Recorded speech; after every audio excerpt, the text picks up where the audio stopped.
मौकामा चौका हैन मौकामा आउनुस् र यो घर आफ्नो नाममा बैना गर्नुस्।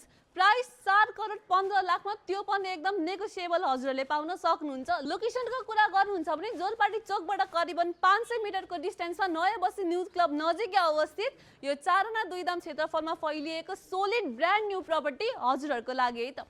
फेसिङको कुरा गर्नुहुन्छ भने पूर्व मोडा फर्केको 13 फिट रोड एक्सेस भएको हजुरहरूले पाउन सक्नुहुन्छ। अब पार्किङको कुरा गर्नुहुन्छ भने हजुरको पार्किङ स्पेस पनि एकदमै स्पेसियस जहाँ चाहिँ हजुरहरूको एउटा 4 व्हीलर र 2-3 वटा बाइक एकदम मजाले अट्छ। रेन्टको कुरा गर्नुहुन्छ भने हजुरले 2 BHK र 3 BHK चाहिँ रेन्टल स्पेसको लागि दिन सक्नुहुन्छ भने आफू बस्नको लागि चाहिँ टोटल 5 BHK अवेलेबल छ जसमा चाहिँ 2 master bedroom with 2 attach bathroom हजुरहरूले पाउन सक्नुहुन्छ। लिभिङ स्पेसको कुरा गर्नुहुन्छ भने लिभिङ स्पेस पनि एकदमै स्पेसियस ब्राइट कजी भाइ फ्यामिली टाइमको लागि पनि एकदम पर्फेक्ट। हजुरको कलरिङ लाइटिङ फल्स्टिङ पनि एकदमै वन्डरफुल तरिकाले डिजाइन गरेको हजुरहरूले पाउन सक्नुहुन्छ भने प्राइसको कुरा गर्नुहुन्छ भने टोटल 4 करोड 15 लाख त्यो पनि एकदमै नेगोसिएबल। सो बाँकी फर्दर डिटेल्सको लागि प्लिज डु कन्ट्याक्ट सारा सेवा टिम।